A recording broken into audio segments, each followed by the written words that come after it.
to Feminist Buzzkills, the show that is celebrating its 100th episode. I know, it's true. I'm Liz Winstead, and I'm joined by my co-host and 100th episode tricks, Moji and Hello, I was thinking episodian, but I like episode tricks. I like episode tricks. Today, the show is going to be a little different. We thought we'd lighten it up a bit and just enjoy the occasion of the Feminist Buzzkills 100th show. So what's going to happen is the producers are surprising us with all kinds of special guests who've been on the pod, who've worked with AAF, and we're just going to roll with it. But before we get into it, I feel like it's befitting, as the 100th episode is upon us, that we have been cruising around the country with this documentary that's been done about us, and having it be in my hometown of Minneapolis over the weekend was mind-blowing because y'all were there. Oh my gosh, there was like a mini coterie of AAFers in Minneapolis, which is one of my favorite things in the world. And we got down, ate well, but also presented the No One Asked You doc, which was so cool. There were 2 sold out screenings and 1 incredible party. Yeah, we had a great after party that was just like disco, and it was a fundraiser for AAF, and there was great prizes, and we danced the night away and took in the sights of the Twin Cities. And it was really like awesome to, I don't know, just where I'm from, and then knowing we were going into this week with our 100th episode and thinking about the origins of this podcast before we meet some of the amazing people who have joined us on this ride. You know, it's so funny to think about, Moji, that we officially started the Feminist Buzzkills podcast. We called it Feminist Buzzkills Live. We were in DC. We had gone to the oral arguments of Dobbs, and we had taken it all in, and we'd recorded a bunch of video. And then the next day, we recorded a podcast based on our thoughts. I got arrested. You got arrested.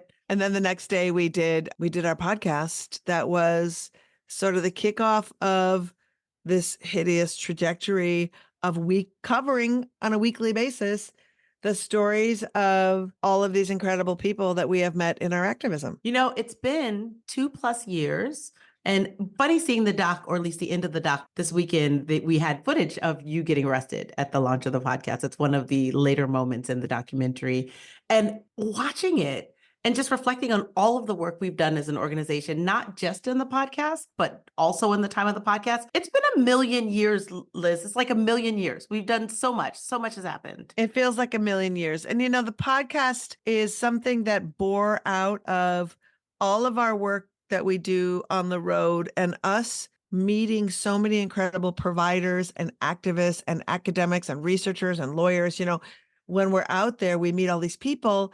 And we started the podcast because these people are the people who should be telling the story of what's happening in our movement right now, what's happening with access to abortion, what's happening legally, what's happening to the clinics providing the care, what they're going through, what are these funds going through, what kind of help do they need? And to be able to provide this weekly space to showcase a nice hunk of time for them to tell their stories I feel really proud of the work that we do on this podcast. I feel super proud. And also the fact that we both, and basically everyone who works on our team, is immersed in this work, in the work of abortion rights, in the work of reproductive freedom, in the work of reproductive justice. And I still learn something every week when we talk to these experts. I still learn another aspect, another element, a perspective that is important, even in me feeling like I know everything there is to know. And I love that about just doing this. Yeah. I mean, and, you know, we kicked off this podcast during, you know, with the Dobbs case. We've been through Dobbs. We've been through so much wildness happened after Dobbs. And now this week, as this podcast airs, we have the 2nd Supreme Court case in this year. Right. When I think about who we've talked to and who we've been able to give us great information, Dr. Michelle Goodwin, who is like the leading scholar on reproductive justice. And, you know, that's just incredible to have her and have access to her and have people here. Or like you were saying, Gretchen Sisson, talking about adoption in a way that the way that adoption is framed really keeps us from having a lot of the comprehensive social services that we would need. And also talking to funds, right? Talking to people who run small individual funds that support the people in their state, but that doesn't make it to national media in terms of them being able to talk about what happens with them, the impact of policy on their people, on their communities, and what they have to do to continue to be the mutual aid that they are.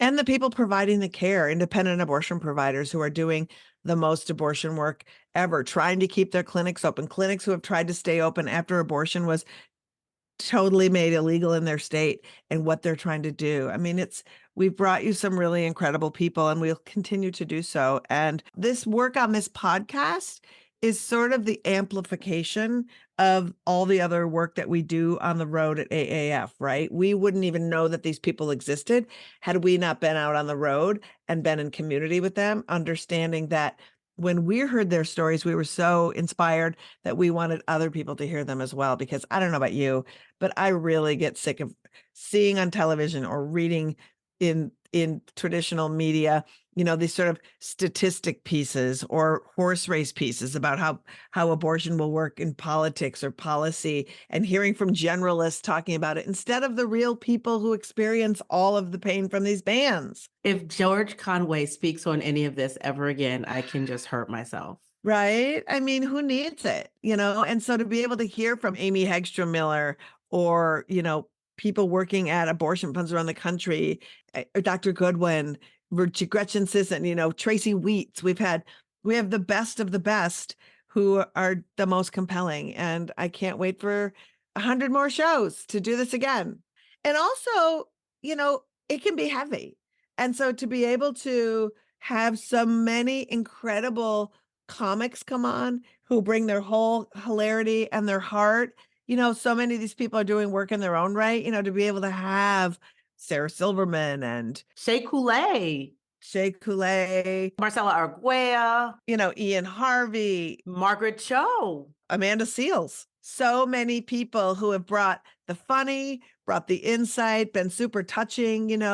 As we sit here this week, we had the lone activist in Idaho who is trying to organize and fight these abortion bans, and Emma Arnold, the incredible comedian from Idaho, who is also an activist in her own right. It's just like, combining the comedy and the activism both. I think it's that 1-2 punch you need so that you can remind yourself of your own humanity. And it reminds us that our fight is intersectional and it's not siloed. We can be funny, we can be humorous, and we can also fight like hell for our rights. Yeah. Yeah. I just think also when you tap into humor and when you're laughing, it does remind you that you want to fight another day, right? You haven't given up hope. It's the wind beneath your wings, right? It's just another little push you need. It honestly is. It's cheesy as that might sound. It's true. I love cheesy, Liz. I know. I love cheesy too. So I'm kind of like, y'all listen to the pod, so you know what we do, but it's just like really fun to kind of reflect back on it a little bit and think about it. And now I cannot wait to see what is going to happen with this crew and who they are bringing us to talk to down memory lane. I'm excited. So let's keep the good times going. We are so excited to see what's happening and who's going to come celebrate with us. Let's bring our head writer, Dukes, to tell us how exactly this is going to go down. Hey, Moji. Hey, Liz. Let's play a game of Guess Who. I will be guiding us along this Feminist Buzzkills extravaganza today. We've enlisted the help of the folks who book the guests on our show to take over and surprise you with a slew of incredible people from AAF history. It's basically a game of This is Your Pro-Abortion Life.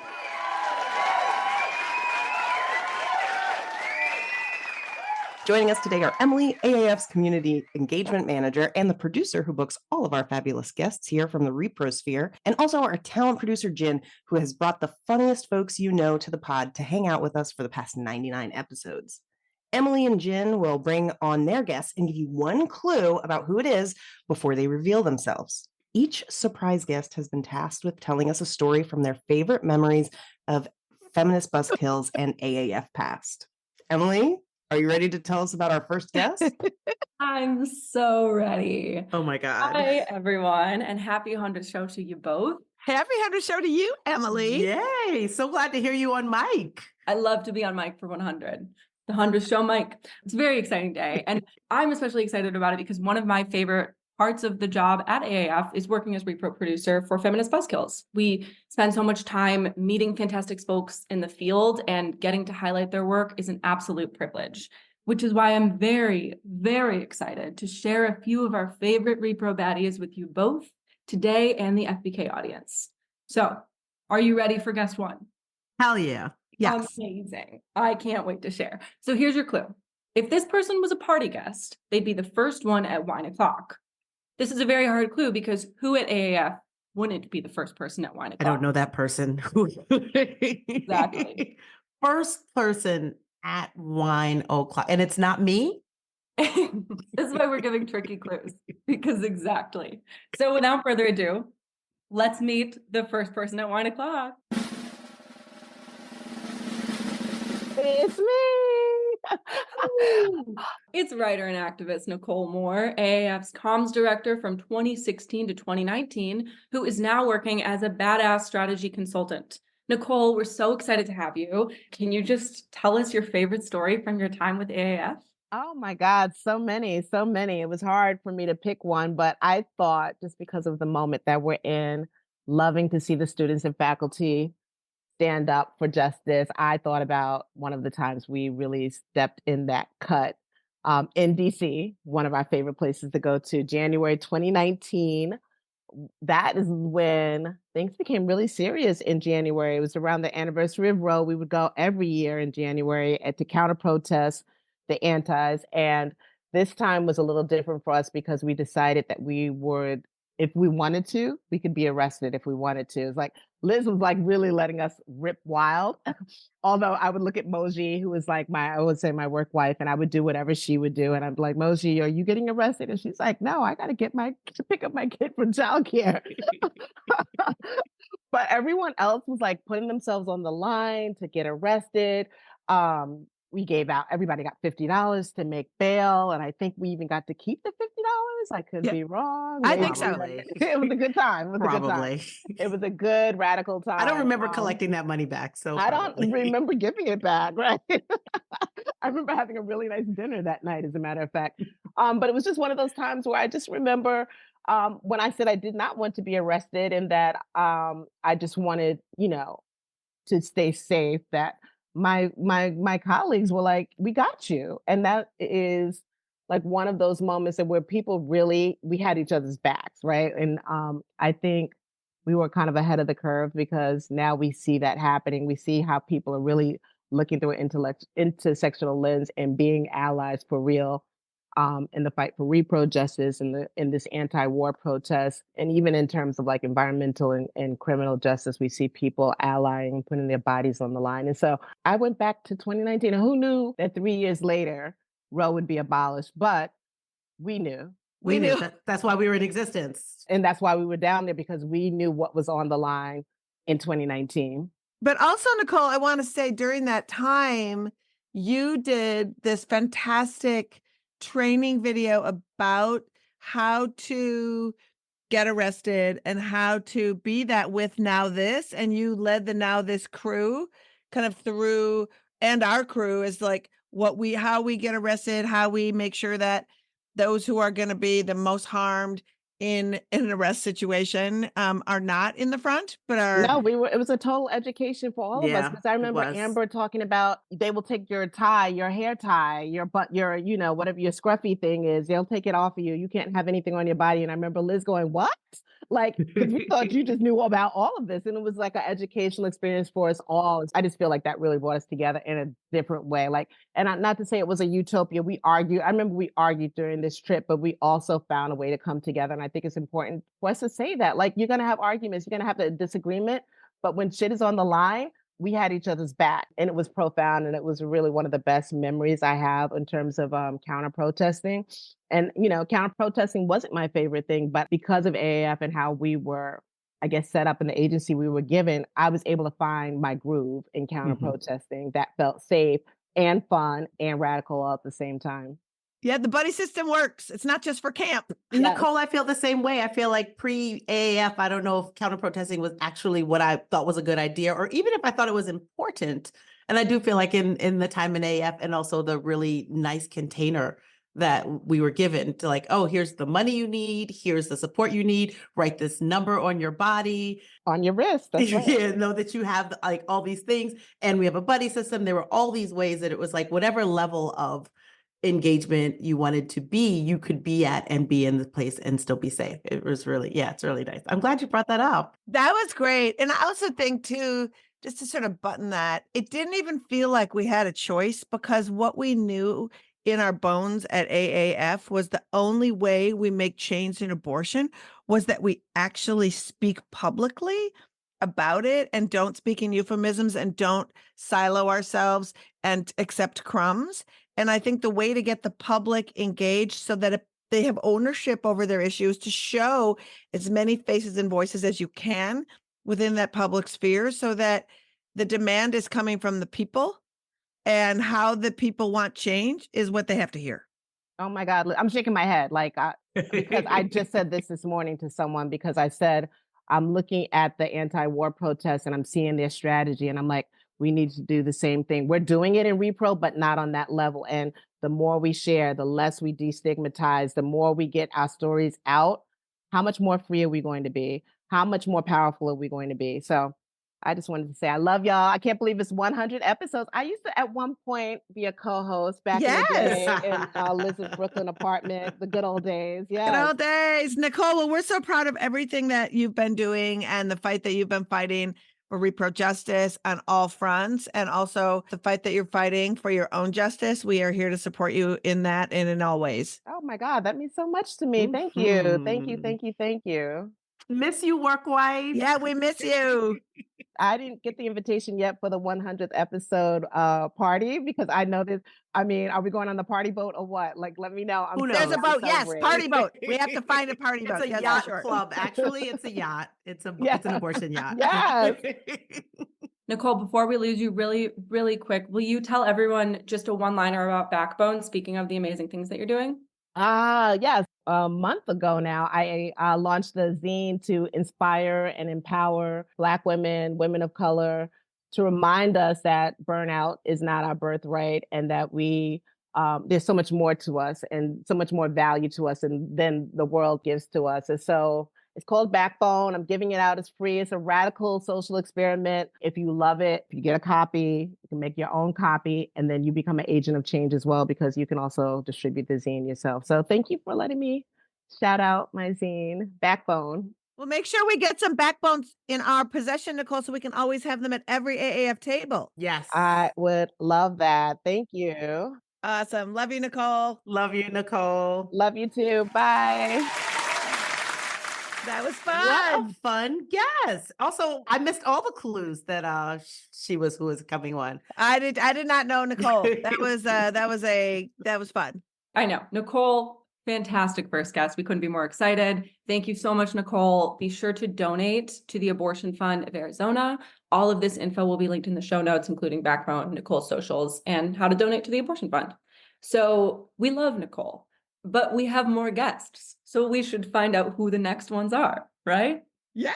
Yes, absolutely. Now Barack Obama. Now Barack, we said first was a little too much. He needs to wait a bit. So your next guest may or may not be. It can't be, because this is two people. This is a 2-for-1 guest. And your clue is that you've spent time with them in a lot of different settings, including a swimming pool. And that's your clue. Oh, I think I know who it is. Am I supposed to say or not? You can guess in your head and tell us if you're right. Yes, I am right. Hi, congratulations. Happy 100th. Yeah, happy 100th episode. Oh my gosh, thank Oh my you. goodness. Emily, tell the fine folks who these fine folks are. These are the amazing Chellians. Please welcome Renee and Laura. They are an incredible mother-daughter duo who are the respective founder and CEO, Renee, and vice president, Laura, of Northland Family Planning Clinics. We have a lot of history with the Chellians, and I'm going to toss it to you two. Can you share your top memory with the AAF crew? Absolutely. Well, first of all, it's got to be memories from our 2017 visit, the Magical Mystery Tour, when y'all were in Detroit hosting all of these fabulous, the comedy show, but also the visit to the clinic. So we threw together a few different memories from that trip. So yeah, it's hard to throw only a couple memories, like fabulous memories of being with Liz. So because there's so many. There's so many. I just wanted to say that when we got the email that you were doing this tour, Liz, and that you were coming to Detroit, and essentially what it was, but that you wanted to do something special for us, Laura and I both went to total brain blank. Like, no one ever wants to do anything for us. Like, and you guys were like, what do you, and what we do you couldn't want think of what to ask for, and we didn't want to be greedy. And it was the first tour, so we had no idea what any other clinics had asked for. And we were like, well, between the three clinics, we have really bad picketers at one of them, and maybe you could do something in the parking lot.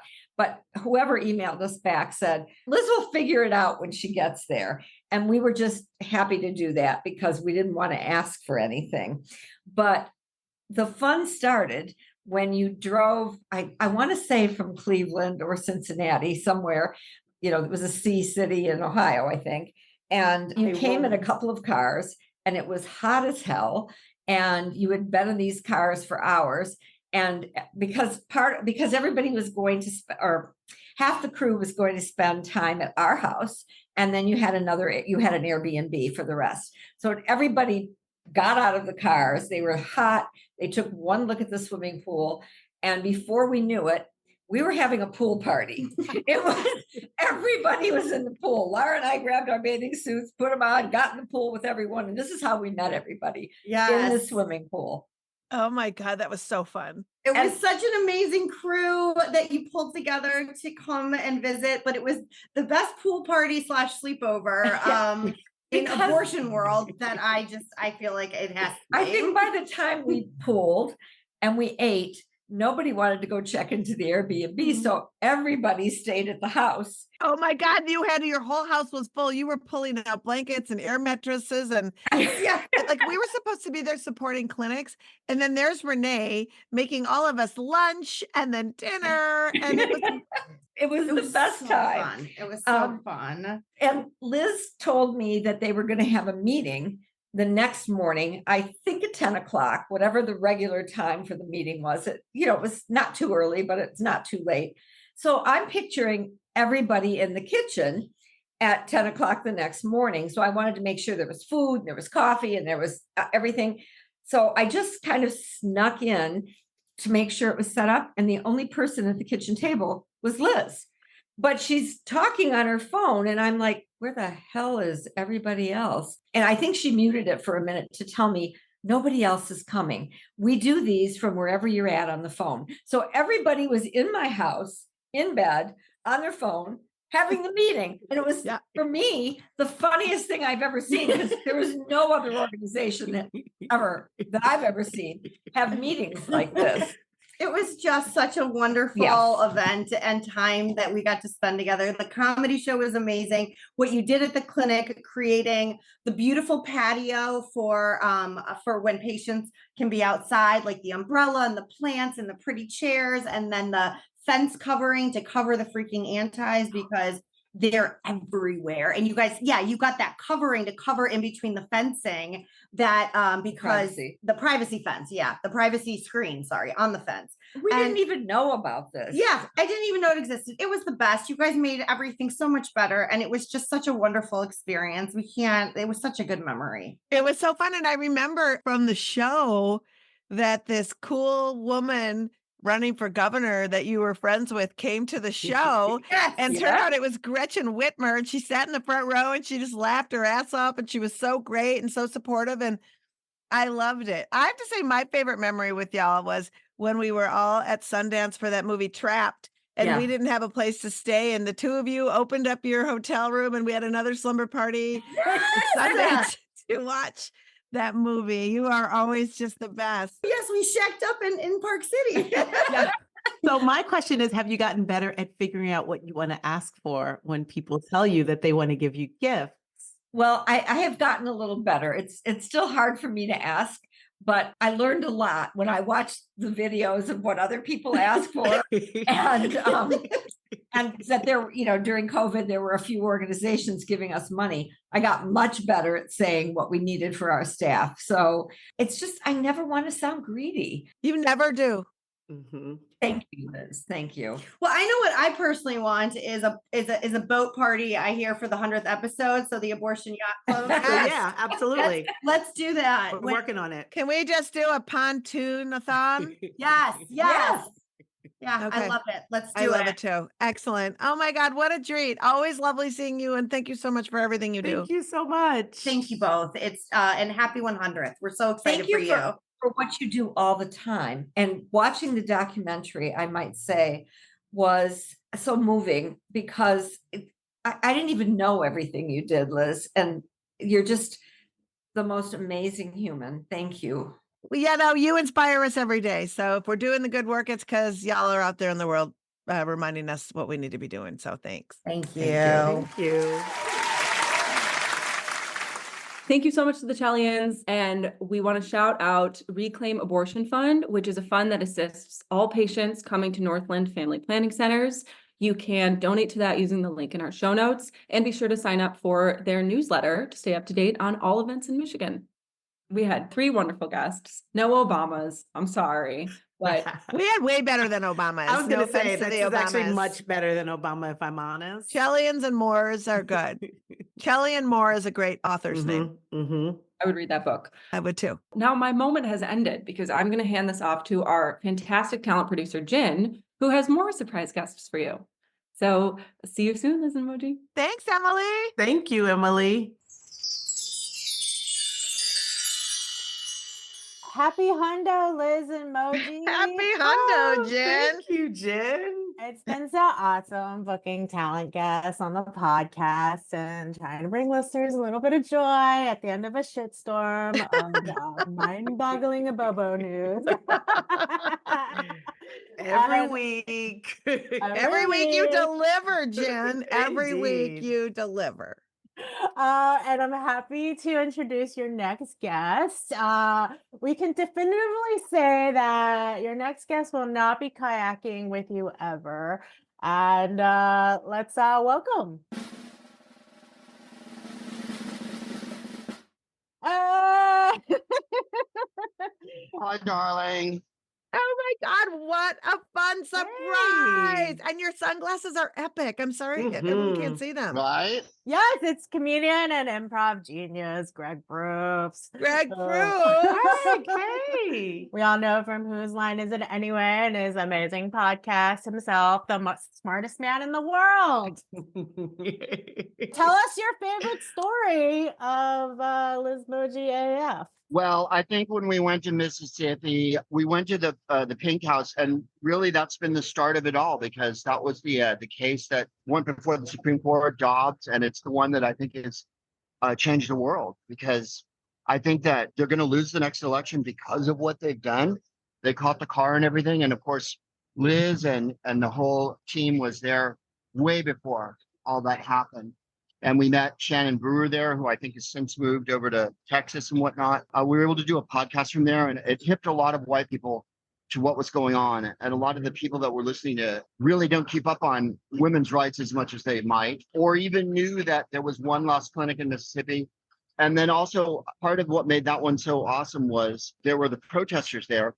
And I interviewed a couple of them too, and I let them talk. And so people got to really hear about how bloody crazy and well-funded they are. It was really a moment for a lot of people, because they were like, we've never really heard them talk and got the idea of where they're coming from and why they have the money to do this, which seems to be the big dark secret, that there's all these horrible sort of well-funded Christian groups that are really going out of their way to make sure that women are oppressed. And I would like to have had a funnier memory. Well, that memory was pretty funny, especially the part that you left out was when the protesters recognized you outside of the Pink House. That was pretty amazing. Tell that story, because that was pretty great. Well, one of them said, you're going to be God's footstool, which I loved. And then they're like, oh my God, you're on Whose Line Is It Anyway? We love the show.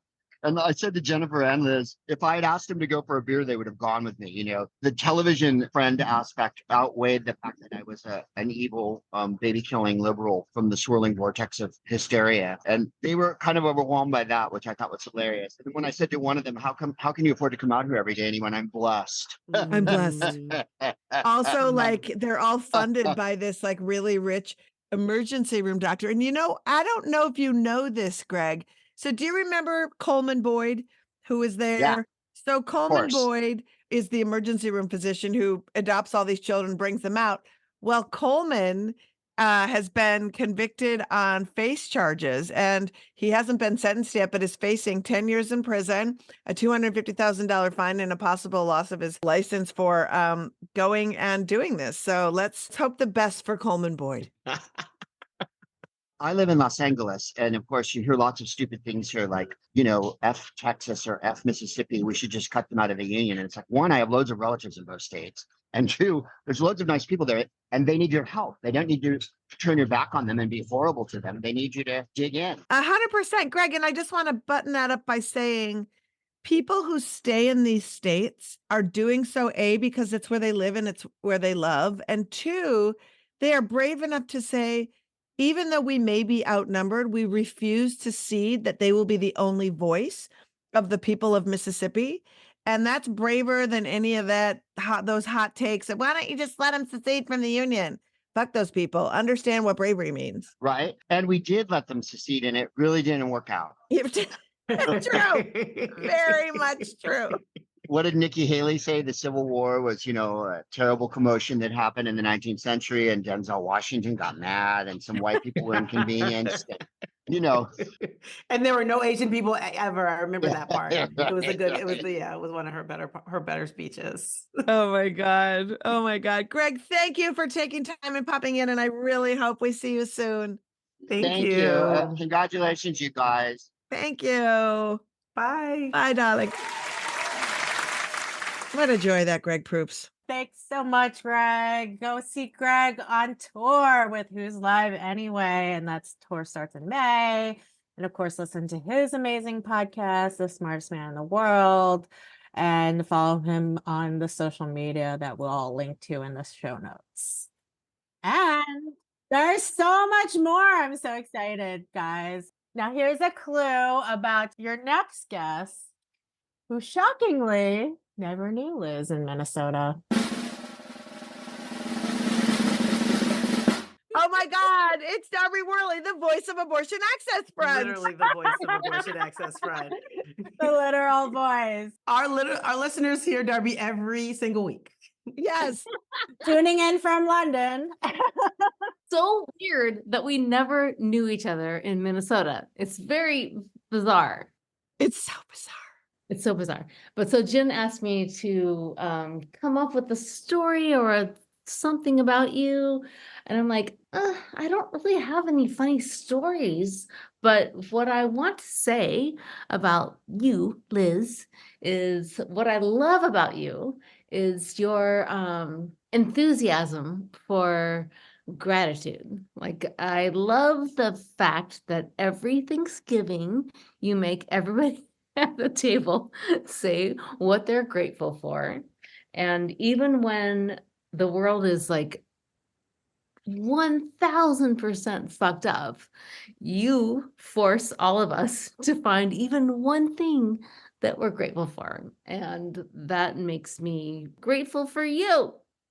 Oh. And Moji, I've never met you in person, but never in person. I'm like, I've just sent you gifts and I hear you every week. And I hear you all the time too. And I feel like I know you.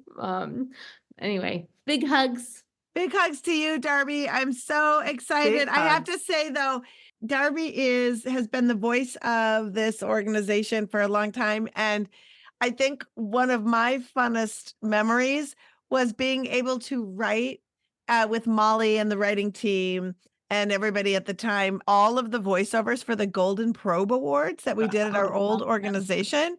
And so for Darby to just be giving away in this very funny way, like how award shows give away. And it's just like, for the biggest douchebag in land and sea, it's like, it just sounding like it was very good. And I love that. I love that so much. And just hearing your voice all the time, it's really great. Oh, and the greatest gift that you ever gave me was the chance to introduce Stormy Daniels. Yes, for the live golden probes. Yes. In fact, I just posted a picture of Stormy Daniels that from the live golden probes on my Instagram because she's a national treasure for many reasons. We love her. Not just her lovely bust line. My mother would say, she has a very ample bosom. Stormy Daniels. Oh my God. Darbs, love you much. Mean it. I love you too. Bye. Thank you. What a fun treat, Darby. Oh my God. That is so much fun. Darby, the voice of a generation. Bye. Visit Darby's official website, which we will link in the show notes, to learn more about her and her work and her many acting and voiceover accomplishments, including the off-Broadway play she was in with Liz and comedian and actor Baron Vaughn back in the day. That's right. Shoot the messenger. Follow Darby on her socials and we'll link it in the show notes. And now I have your final guest. And the clue is they would do almost anything for you, but if you need a lifeguard, look elsewhere. Hi. Exactly who I thought. I was like, That's the woman who hilarious. Oh my gosh, Marie. Hi, Marie. Hi, hello, Liz. Hello, Moji. I'm just here to remind you to root for everybody Black. always. Oh my God. Immortal words from Issa Rae. Yes. Issa Rae, I'm just rooting for everybody. Oh my God, Marie, it's so good to see you. Back at Yes. the pod. Back Yes. at the pod. Yes, the original third buzzkill. I am here. Sans a mic. I sound the way I sound because Molly Gaby can sound better. Here's the deal though, Marie. What I love the most is that you come swinging in the comedy groove and not the activist groups, but you are both. You are hilarious Exactly. and a dope activist. So you're doing the most. I'm so grateful to be back here for the 100th episode. It was actually a little bit hard even to pick a specific, because I have a good amount of memories with the both of you. Even though I was thinking back, I actually met you both in person in 2019. So it's been, it was a lot to like think about and catalog. But I think my favorite memory, which honestly, Darby, y'all talking about state fair, it was when we went out to Minnesota recreational Minnesota to visit Liz for her birthday, and how we just did it all up. We did the state fair, we did the pontoon boat where several people learned I can't swim that well.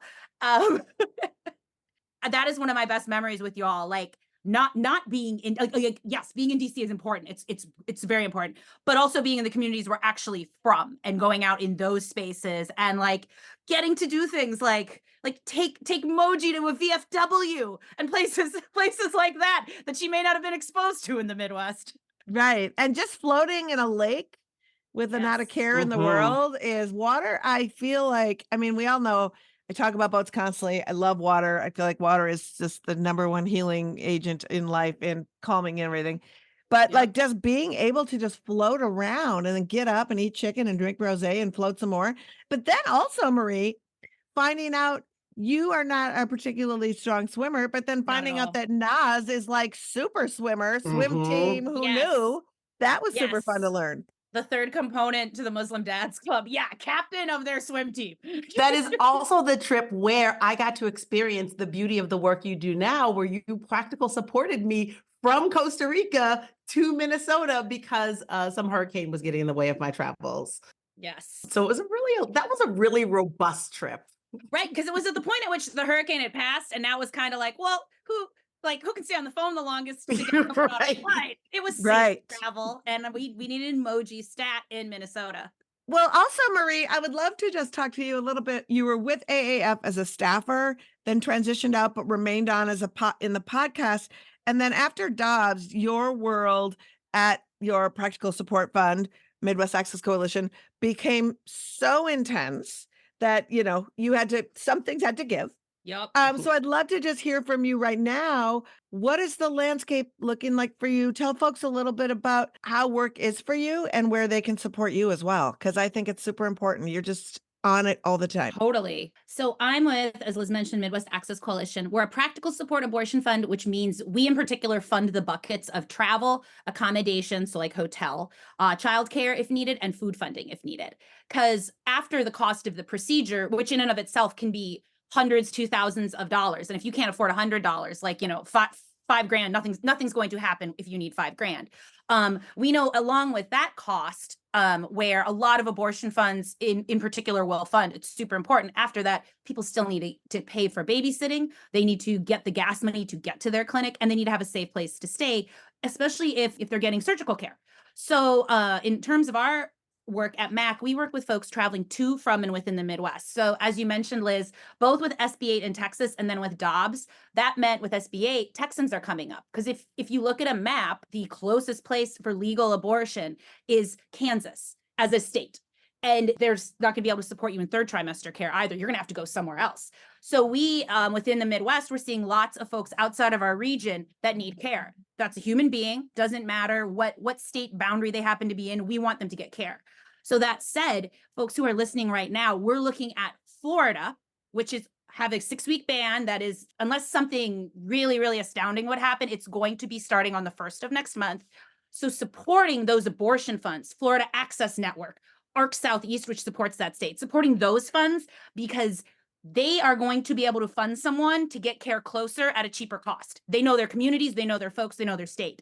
So I recommend to folks, think about those orgs like MAC that people, we're going to come to our region, but also those orgs that are still in those states that are going to try to get those folks the cheaper, more close to home care. We're also really excited that a lot of those clinics, those abortion providers in Florida, there's 54 of them on I Need Today's website. So those are 54 public facing providers. A lot of them are going to be trying to work to stay open, to provide care pre-6 weeks, because we see folks that are 4 weeks pregnant that have to leave Texas because they can't get that care there.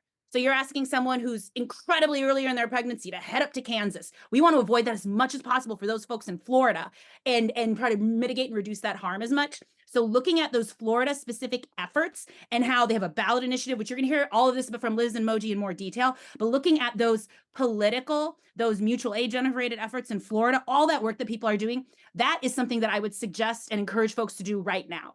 Because within the next, today is the 26th. So that's 4 days, and a lot of providers aren't open on the weekends, that we want to get as many Floridians who are currently pregnant, get their care in their state.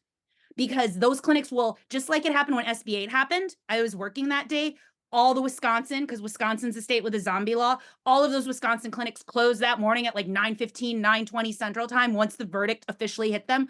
All of those folks are going to be calling to leave the state. So we want to reduce for Floridians as much as possible, and for folks who are outside Florida, who are coming up from the Caribbean, who are coming up from outside of the US to get care within Florida, to try to reduce the need for those folks to travel any farther.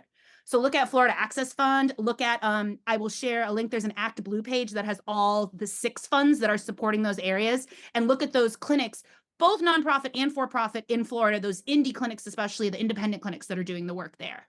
That's so great. And I just can't stress what Marie said. It's like, and I feel like we should make some kind of graphic that has all the local funds by state, so that people can understand, donate to your local fund, donate to your practical support funds, because the people who are helping transport and get people when they need to, and people getting them to stay in their state. Like you said, Liz, people live where they love. Like, why the fuck are we making someone leave an environment for medical care that people are going to shame them for? Right. Even though they shouldn't. Like, let that person be as close to home as possible, as private as they might want to be. Don't force them to be public with it. Don't make them get on a plane. If they need economic help, they've already had to ask a bunch of strangers. Like, let's mitigate the amount of strangers they have to tell their story to. It's unfair.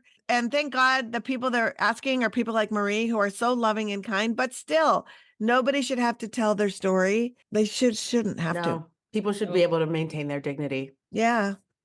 And that's what these bans do. They rob people of their dignity for no reason, for political power. True. Yep. True facts. Well, Marie, it sounds like you're looking great. Thank you. You're feeling super energetic. I'm really excited. My shirt is Great Lakes whale watching. Oh, I love it. I love it. And I'm loving that, knowing how busy you are, that you could spend some time with us. It really means the world for you to be able to take time out of your day, knowing that you are juggling so many patients and so much work. So we miss you a ton. So much, all the time. Talk about you all the time. I miss you all too. I'm really hoping we can get together, especially for some rosé.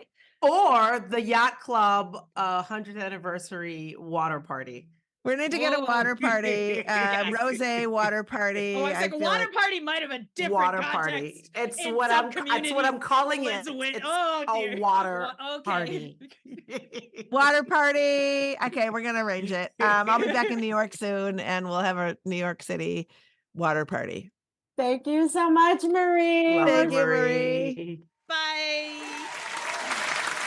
That was Marie, Director of Programs at Midwest Access Coalition and former moral support gift giver at AAF. I missed that. But donate and follow Midwest Access Coalition. We'll link to them in the show notes. And look out for their fundraiser coming up called Mac and Cheese, happening June 15th.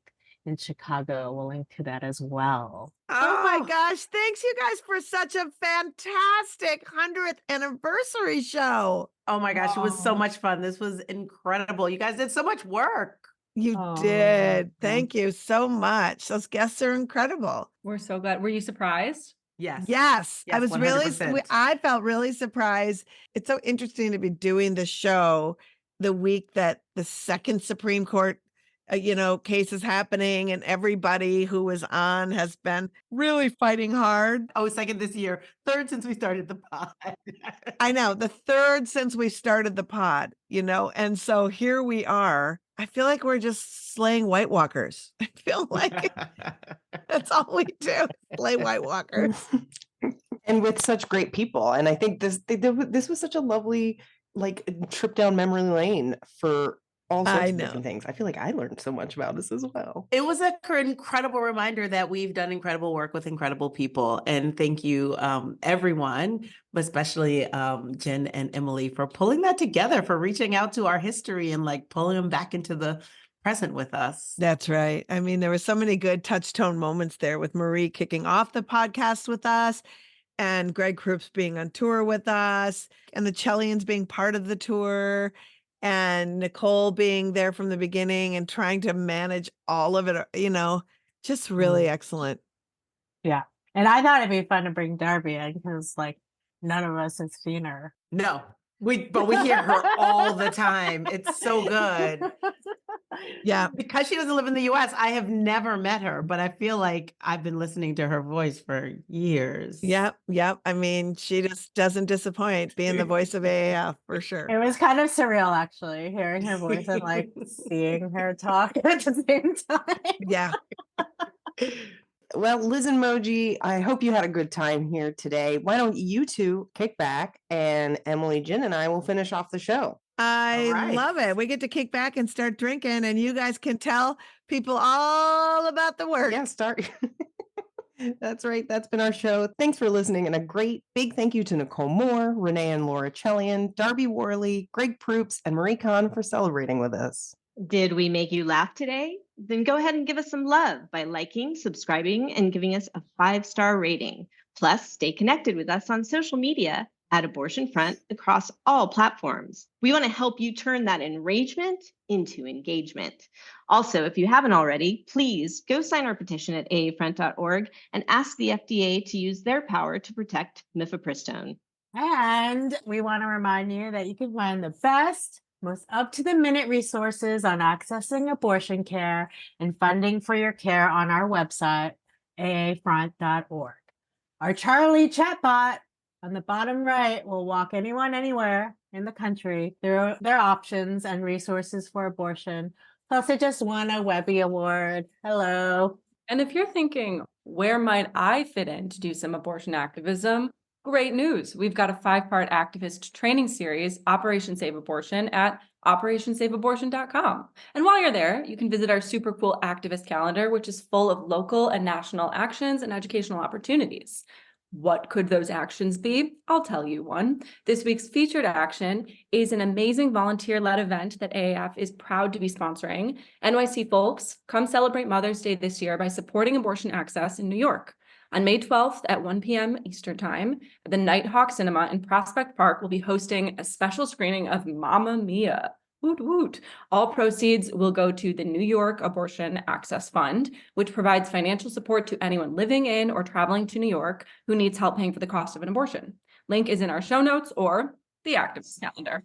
And we're dark next week, but it's because we're preparing for a very special episode all about abortion in the courts, including the latest case regarding EMTALA at SCOTUS. And we're doing it all with attorney and political commentator for The Nation, Ellie Mistal. And that drops May 10th. And join our Patreon. You'll support great content and get cool FBK merch and experiences. All pledges support this pod and all our activism at Abortion Access Front. Pledge at patreon.com/Feminist Buzzkills.